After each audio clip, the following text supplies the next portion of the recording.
I'm not here as a deaf man. I'm here as a son, a brother, a teammate. I want everyone to ask yourselves, what are you here for? In life, we spend so much time worrying about what we can't control, instead of using one of life's greatest abilities, to choose. We have the opportunity to choose our destiny, to choose the path in which we want to take, to become the best versions of ourselves. This all starts with choice. I'd like to show you my choice.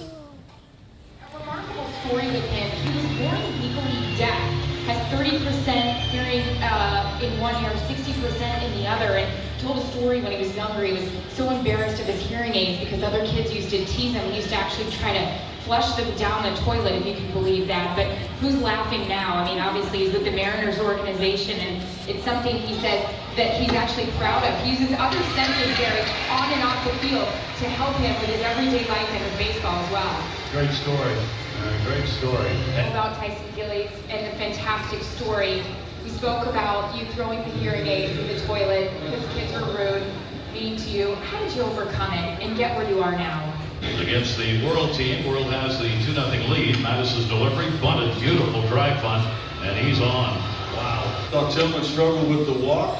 It was the speed that you saw from the... To learn that I needed my hearing aids, and I couldn't do anything. I couldn't go to the movies without them. I tried to do so many things without them, just so I thought I would fit in better.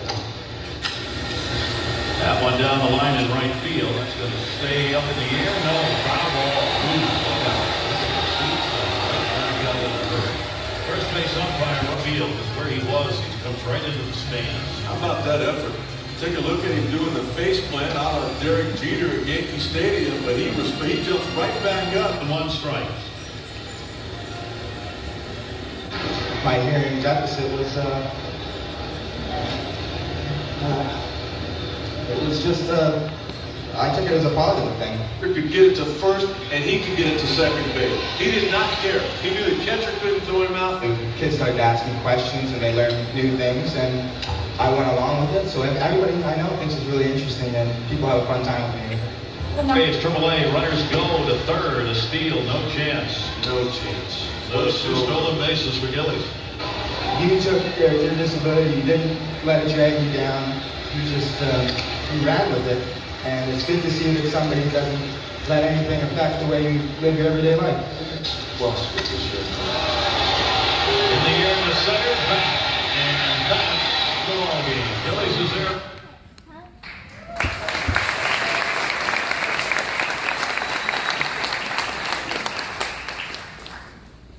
Research shows that the brain is capable of recalling memories as far as 2.5 years old, especially if those memories are traumatic.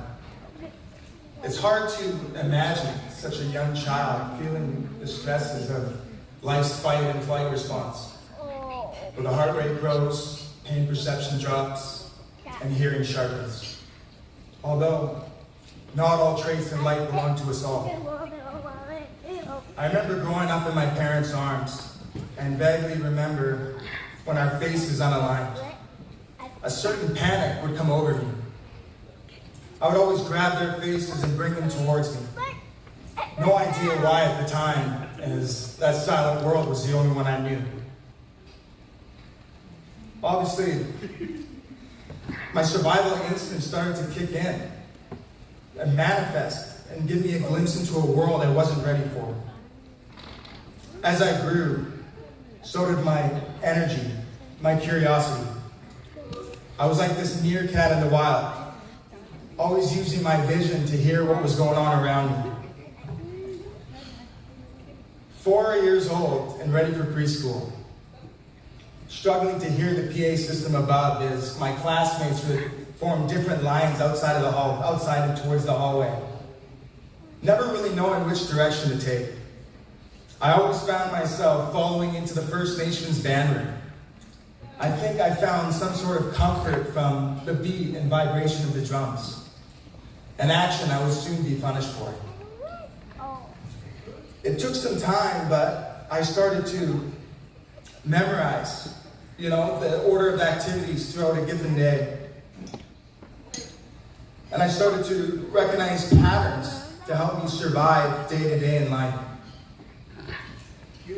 My fight or flight seemed to be in full throttle, but if something was out of place, sure enough went my panic button. Many trips to the principal's office, my cuffs repeatedly feeling the grasp of the teacher's hands. An expulsion for not listening was soon to follow. The warning signs were there, and after many years of running up and down the hallway to my father repeatedly telling me to stop, one day he warned me, "If you keep running up and down the hall, I'm going to stick my arm out." Sure enough, he did, and nobody knew I wasn't ready to brace, including myself. Finally, a third trip to the hearing office, and that hearing booth that a lot of you know oh too well. But this time was different. As the blinds remained closed, there were no faces, sounds, or lips to read. I'd been caught. Now the real journey begins as they found out that I was suffering from a cookie bite hearing loss. Was there a glimmer of light at the end of the tunnel? A feeling of relief came over my parents, as obviously my childhood experience had been extremely taxing on them. And finding out this newfound information gave them this sort of hope, because given my behavior as a young child, you definitely would have questioned their method of parenting.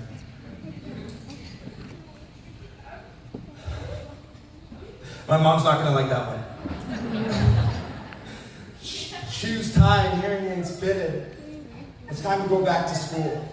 I remember feeling like the hard times were in the rear view, and my world had changed for the better. This before all the unwanted attention I found that hearing aids brought me. Like many, I felt like an outcast. I refused to wear them. I hated them. Waking up and wondering where they would end up that day. In the toilet, the rooftop of the school, or a cubbyhole I couldn't reach. I would rather succumb to a world of silence than be teased by the kids around me. It wasn't until I found my first love, my outlet, sports. I knew I needed them to give me the best possible fighting chance to compete against my peers.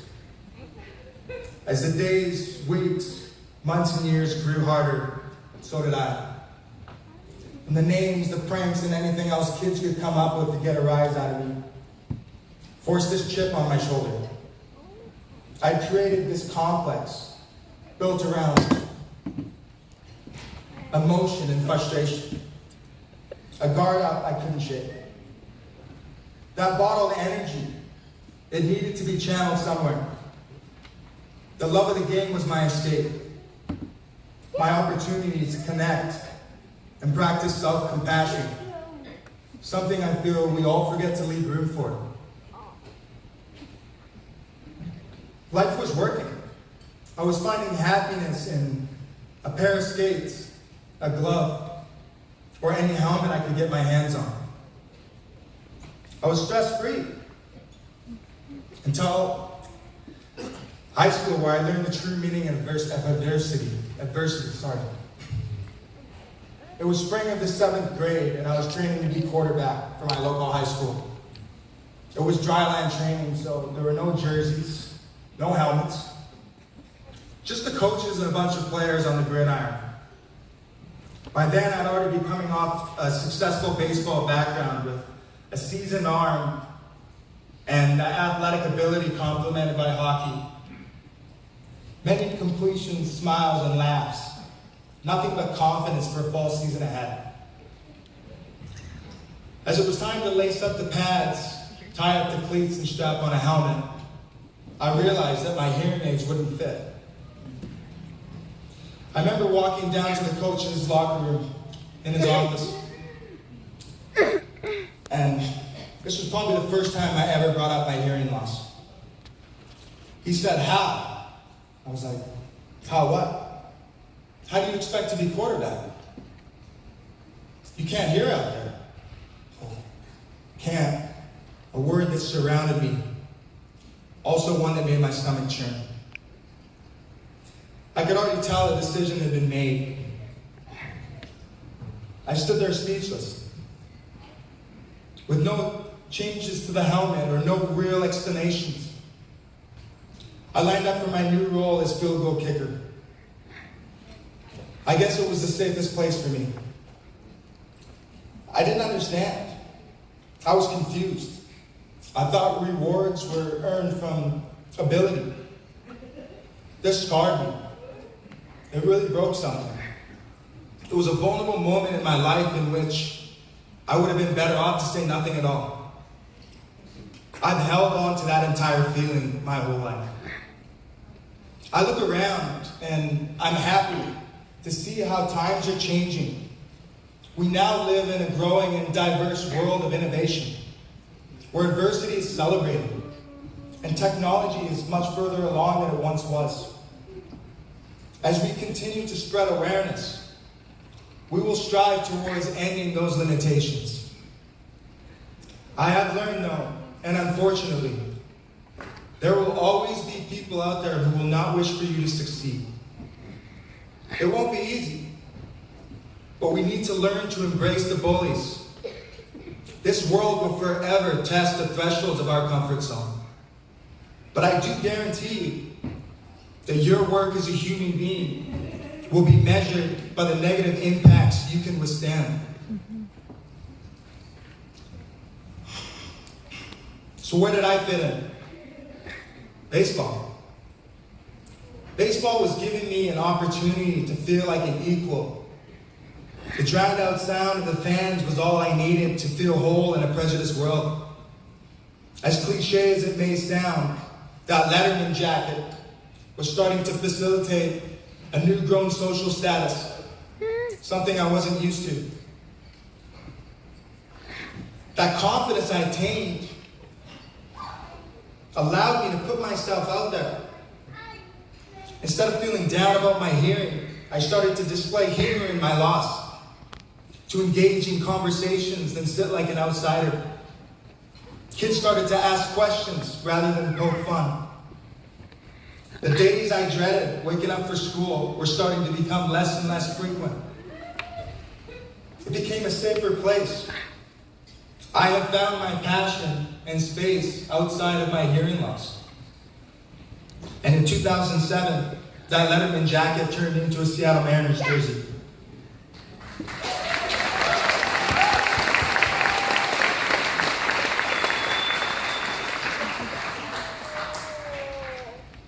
And there it was, all the bullies, bad experience, heartache. It didn't matter anymore. I was right where I wanted to be. Beyond that, I was right where I was supposed to be. My baseball career led me on so many journeys. The Philadelphia Phillies, the San Diego Padres, and one of the most memorable of all, representing my country and winning a gold medal in the Pan American Games.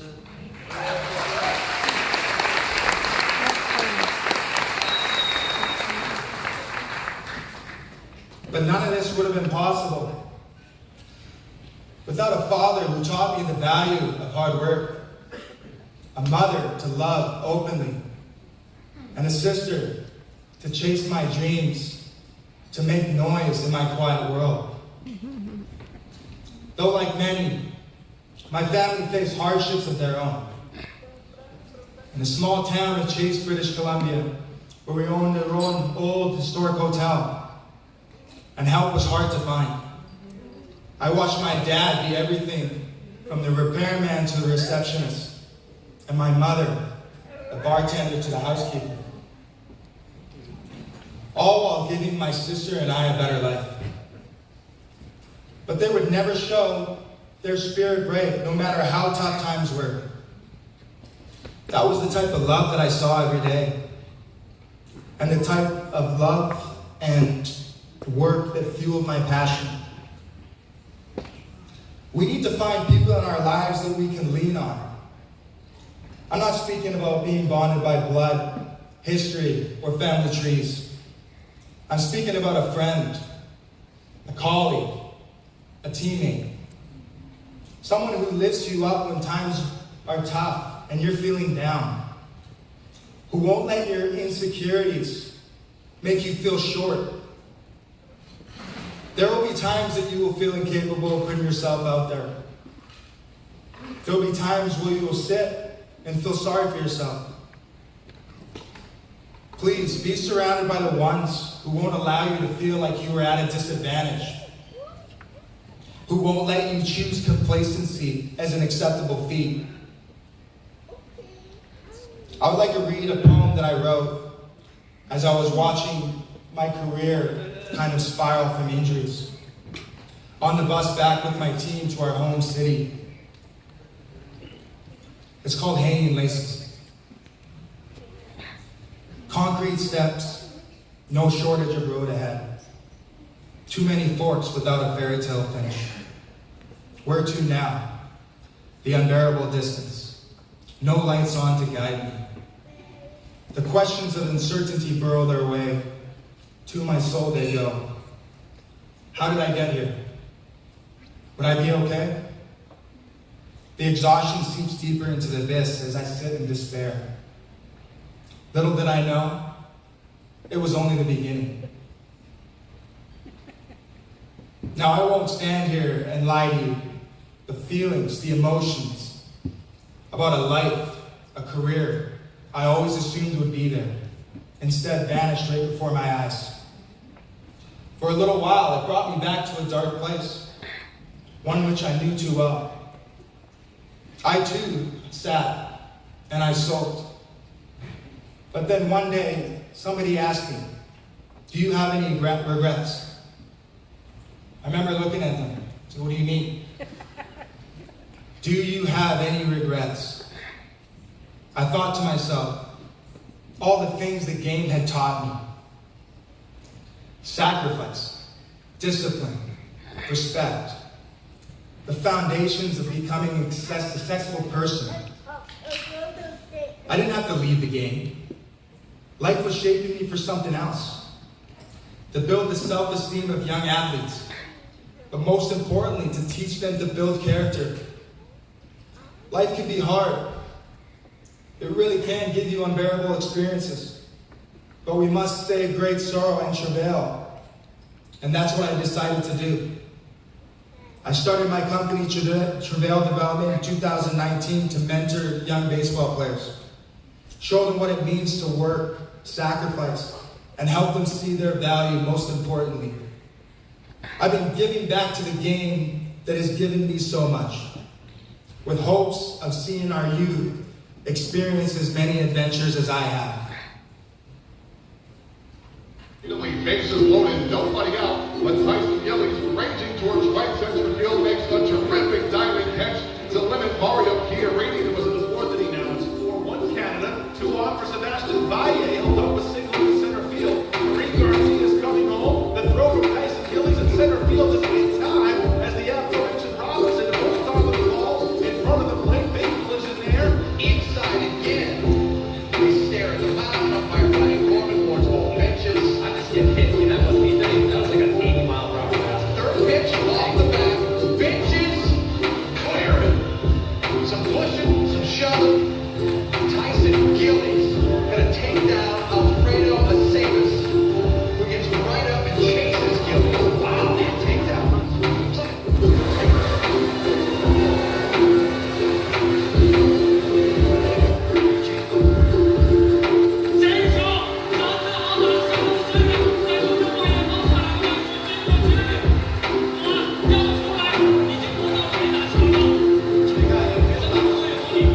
Thank you.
In life, we need to put ourselves out there and find ways to let some people in.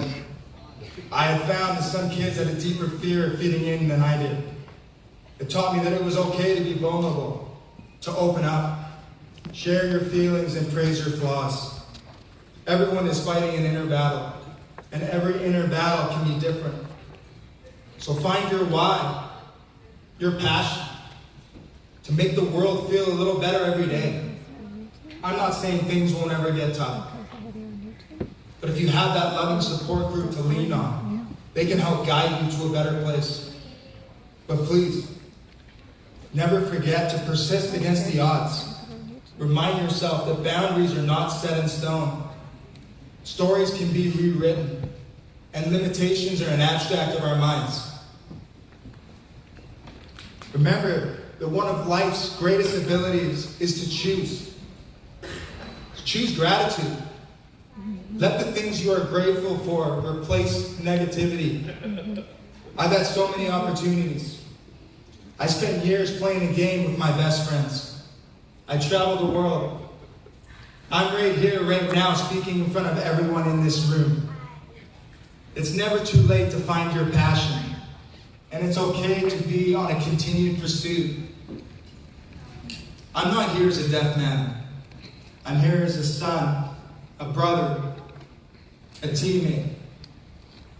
I want you all to ask yourself tonight, what are you here for? I found out a long time ago that I'm here for a reason. Love and peace.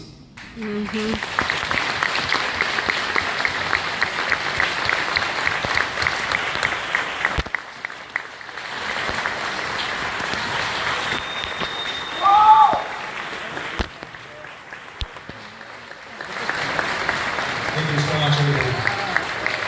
Stripes and bright stars through the perilous fight, o'er the ramparts we watched, were so gallantly streaming, and the rocket's red glare, the bombs bursting in air, gave proof through the night that our flag was still there.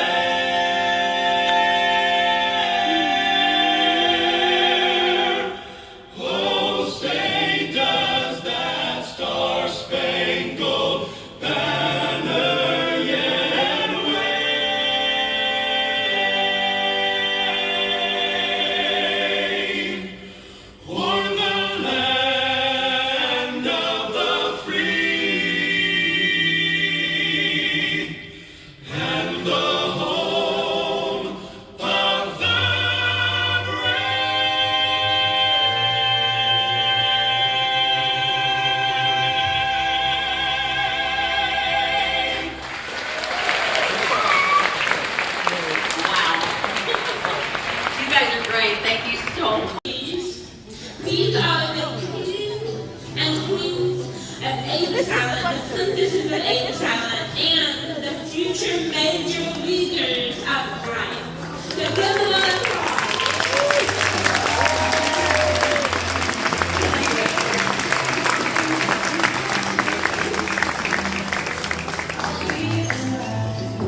And so the night is coming to an end.